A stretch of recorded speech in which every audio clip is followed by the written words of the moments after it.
Every discovery begins with a question. A simple what if. What if the sun stopped shining? Would the Earth freeze over? What if there was something smaller than an atom? What would a subatomic particle look like? These what-ifs have defined modern academics, from the mathematical laws of physics to the mysterious world of chemical science. But few questions have lingered longer than this one. What if I'm crazy? Throughout history, people have wondered, what's the difference between normal and abnormal? Does a crazy person scream at the top of their lungs? Do they dance in the middle of a crowded room? Does a crazy person scribble on the walls? Or wear shoes on their hands? The answer is still up in the air. In the past, a crazy person was someone who defied family or cultural expectations. If you didn't marry the right person or live in the right city, people called you crazy. Decades later, crazy transformed into something new. A crazy person led an eccentric lifestyle. At the time, these were usually painters, writers, or socialites. They dressed differently, interacted with people in strange ways, and expressed themselves through abstract forms. To the rest of the world, these people seemed crazy. But in the 20th century, crazy changed forever. Every other definition faded into the background, paving the way for one aggressive and terrifying stereotype. In the minds and hearts of millions, crazy finally meant one thing: that you are a psychopath. The term psychopath was coined by a German psychiatrist in 1888. But the stereotypical psycho gained popularity through literature and film. Authors and filmmakers were fascinated by these sophisticated yet sadistic people. In countless thrillers, psychopaths would lure people into their crazy worlds, dazzle them with their charm, then terrify them with acts of violence. The public was spellbound.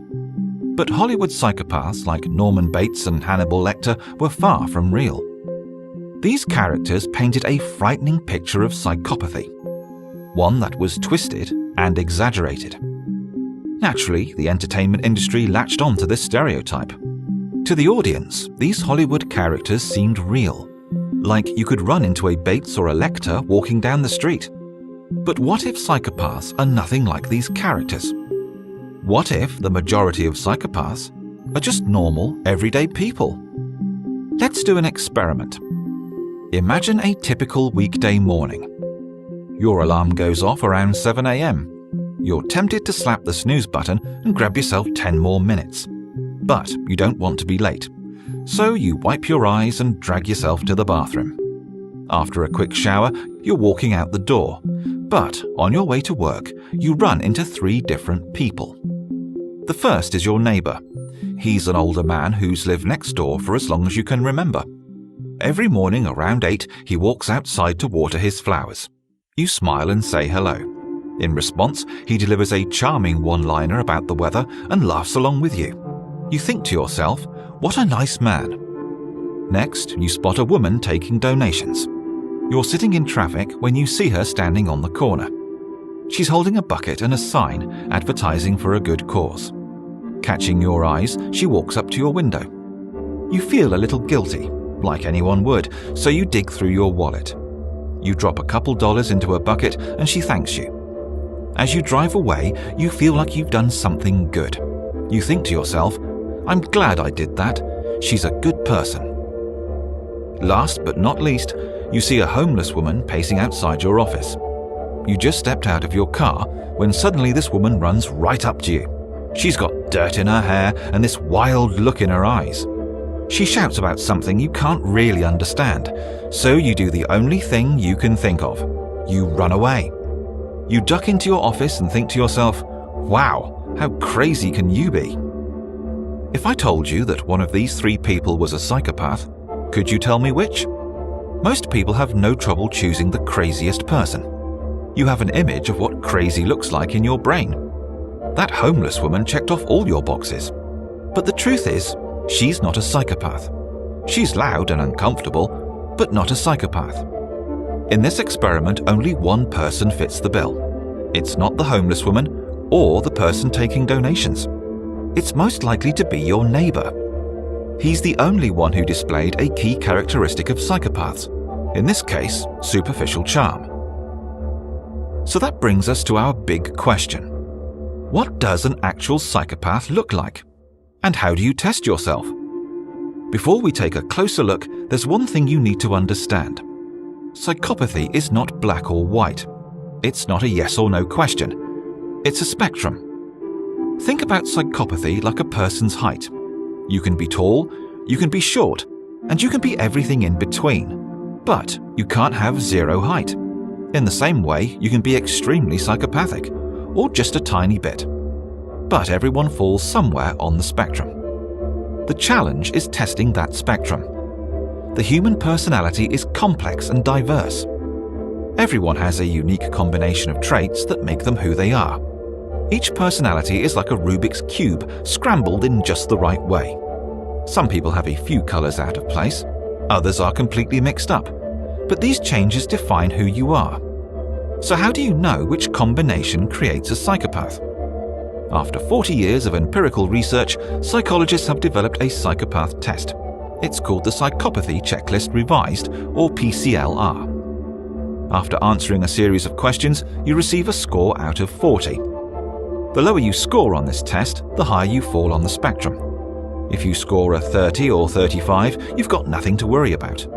If you score in the teens, you're getting dangerously close. For reference, most psychopaths score around a 5 or 6, so you're almost over the line. On this test, questions are broken down into 4 categories. Each category touches on a core personality trait that makes a psychopath a psychopath. As we explore these categories, keep one thing in mind.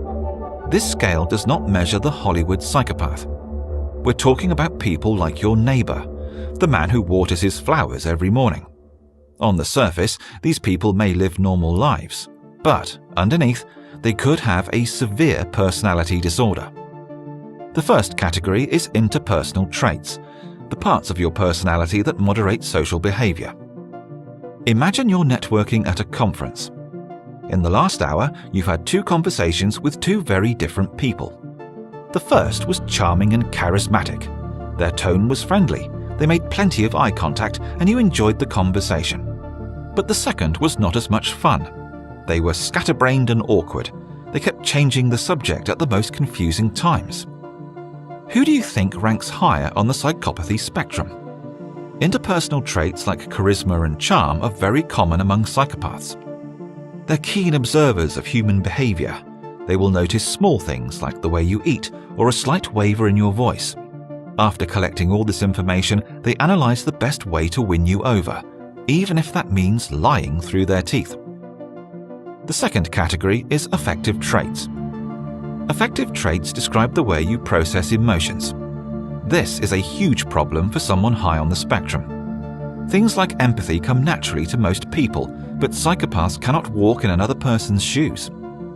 Imagine, for example, that you take advantage of someone. You steal credit for their work or use them to get ahead. When you think about what you did, it triggers a chain reaction in your brain. You realize you did something wrong and you feel guilty. Psychopaths don't experience that kind of emotional reaction. There's no guilt or remorse because they can only feel for themselves. Next on the psychopath test is lifestyle traits. Unlike the first 2 categories, you can see this one without any tests or scales, as long as you know where to look. Imagine a young man who dreams of ruling the world, but can't even hold down a job. Imagine a woman who forces her friends and family to take care of her, even though she could take care of herself. Imagine someone who sells their house or quits their job, simply because they felt like it. All 3 of these people have psychopathic lifestyle traits.